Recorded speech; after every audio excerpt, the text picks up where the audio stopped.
Today I am presenting an up-and-coming Grandmaster, Sindarov, and tactics at Grandmaster level.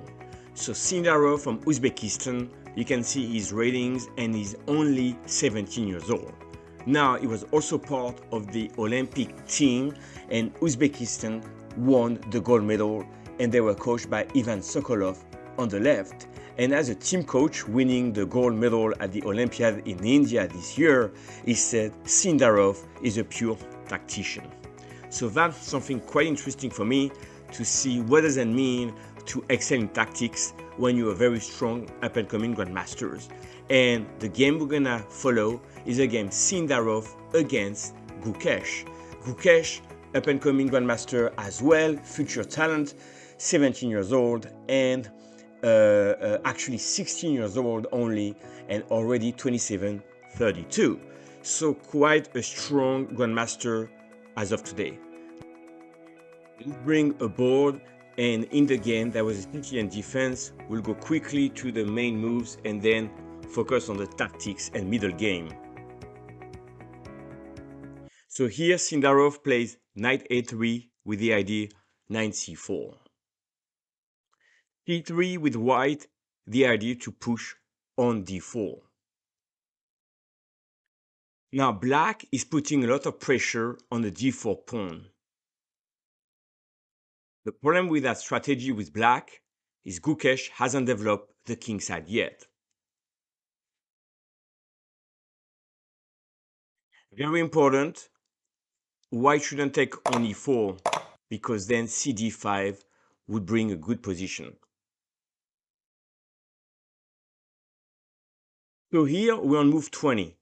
If black could have one more tempo and play castle, the king would be safe and the position is fine.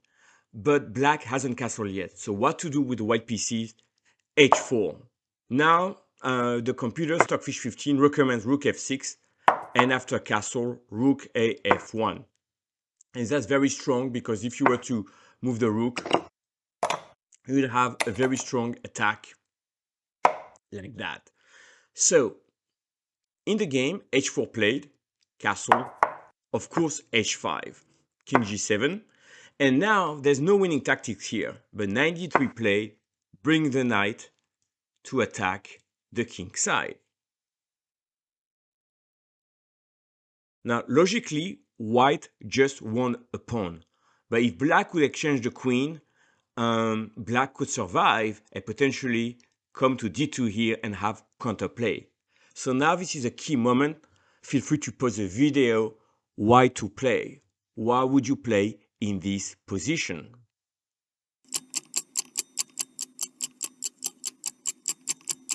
And an absolutely brilliant move here, knight e7 played.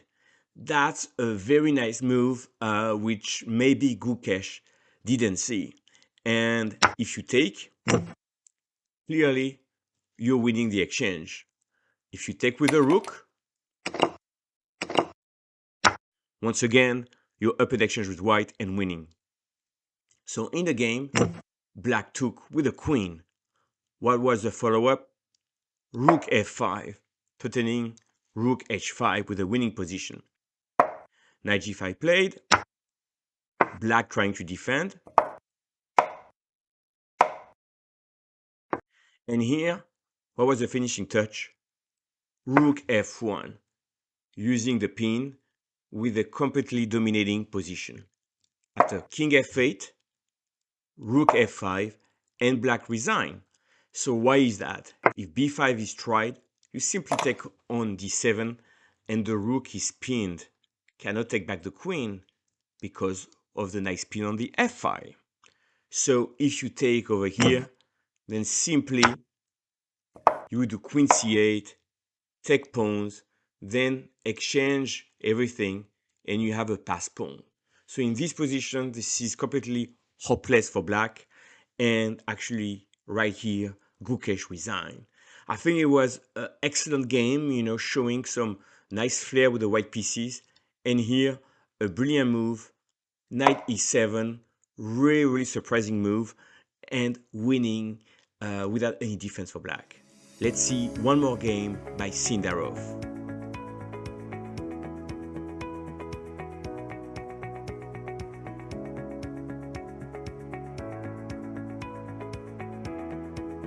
game was also played during the Olympiad, and Sindarov had the white pieces, and here he played Queen f2. He's playing an Armenian grandmaster. This was Uzbekistan versus Armenia. And Queen f2, very strong because you have Bishop h4 trying to win the Queen. So the game continues.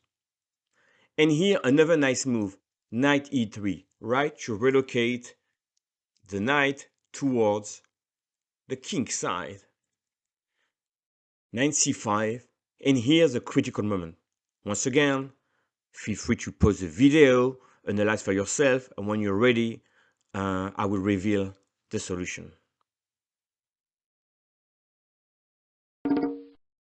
In the move here, Knight f5.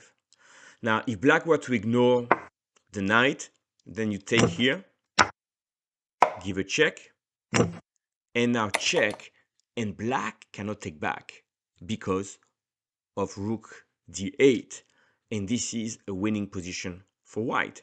So in the game, knight f5, and the knight has to be taken. White takes back, the bishop retreats, and now knight h5. That was the idea of the sack on f5. Now that knight is very strong, and you are threatening f6 with a crushing position. So black defends with f6. And now, what was the tactics that Sindarov saw ahead of time? b4. And that knight over here has no square. So this is really very strong tactical skills.